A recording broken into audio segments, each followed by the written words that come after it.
నిన్న చెన్నైలో జరిగినటువంటి డీలిమిటేషన్ సంబంధించినటువంటి మీటింగ్లో బీజేపీ పైన పెద్ద ఎత్తున విమర్శలు చేశారు. అటు తెలంగాణ, తమిళనాడు, అదేవిధంగా కేరళకు సంబంధించినటువంటి ముఖ్యమంత్రులు, ఆంధ్రప్రదేశ్ మాజీ ముఖ్యమంత్రి కూడా ప్రధానికి లేఖ రాశారు. ప్రస్తుతం దీనిపై మనతో మాట్లాడడానికి మంత్రి సత్యకుమార్ ఉన్నారు. సార్, ఎలా చూసారంటే చెన్నై వేదిక నిన్న పెద్ద ఎత్తున దక్షిణాది రాష్ట్రాలకు సంబంధించిన నేతలు, ముఖ్యమంత్రులు మీటింగ్ పెట్టినారు. దక్షిణాది మీద బీజేపీ తన ప్రభావం చూపించాలి, ముఖ్యంగా ప్రాధాన్యత లేకుండా చేయాలని చూస్తుంది డీలిమిటేషన్ వ్యవహారం. ఈ పార్టీలు నిన్నైతే ఎవరైతే సమావేశమయ్యారో దక్షిణాది రాష్ట్రాల నుంచి, వీళ్ళందరూ కూడా గతంలో వేర్పాటువాదాన్ని, నక్సలిజంని వీళ్ళంతా ప్రోత్సహించిన వాళ్ళే. అంటే ఏదో ఒక రకంగా రాజకీయ లబ్ధి పొందాలని ప్రయత్నం చేస్తున్నవారు.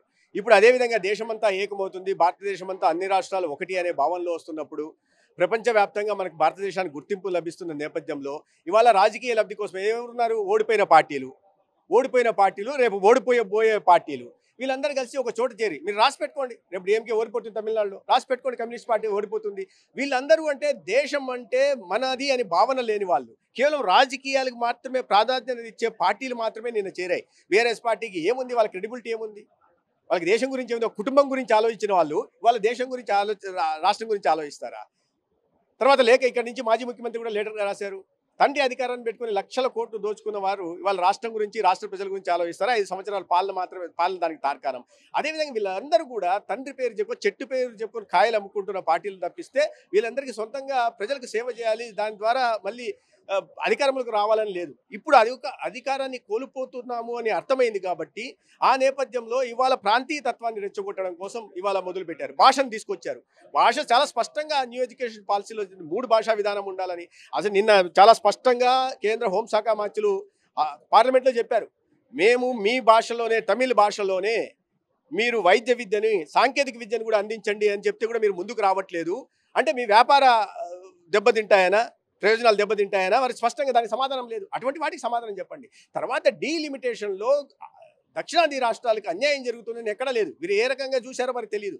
కాబట్టి దీంట్లో ప్రధానంగా రాజకీయ లబ్ధి పొందాలి, ప్రజల మధ్య, ప్రాంతాల మధ్య వైషమ్యాలు, విద్వేషాలు పెంచాలి, తద్వారా రాజకీయ లబ్ధి పొంది మళ్ళీ అధికారం రావాలి అనుకుంటారు. నువ్వు 5 సంవత్సరాల్లో నేను ఏం చేశానో చెప్పి ప్రజల్లోకి వెళ్ళి ఓటు అడగాలి తప్పిస్తే ప్రాంతాల మధ్య విద్వేషాలు పెంచడం మంచిది కాదు. ఇప్పటికే అనేక సార్లు ఈ రాష్ట్రం భాషా పేరుతో విభజన జరిగింది ఈ దేశంలో.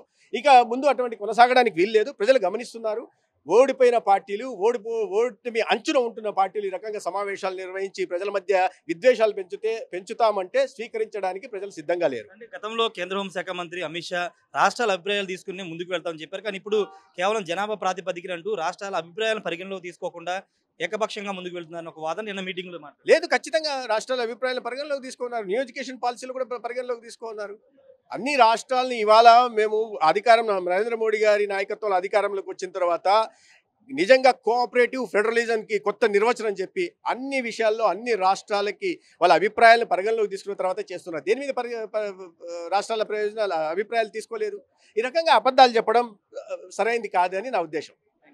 ఖచ్చితంగా అబద్ధాలు చెప్పడం సరైనది కాదు. ఓడిపోయే పార్టీలు పెట్టుకున్నటువంటి మీటింగ్ కి పెద్దగా పట్టించుకునే అవసరం లేదని మంత్రి సత్యకుమార్ అయితే చెప్తున్నారు. కెమెరా పర్సన్ ప్రసాద్ తో రాయేష్ ఆర్టీ, విజయవాడ. మరిన్ని వీడియోస్ కోసం ఛానల్ ని సబ్స్క్రైబ్ చేయండి. లేటెస్ట్ అప్డేట్స్ కోసం వాట్సాప్ ఛానల్ ని ఫాలో అవ్వండి. ఆ లింక్ డిస్క్రిప్షన్ లో ఉంది.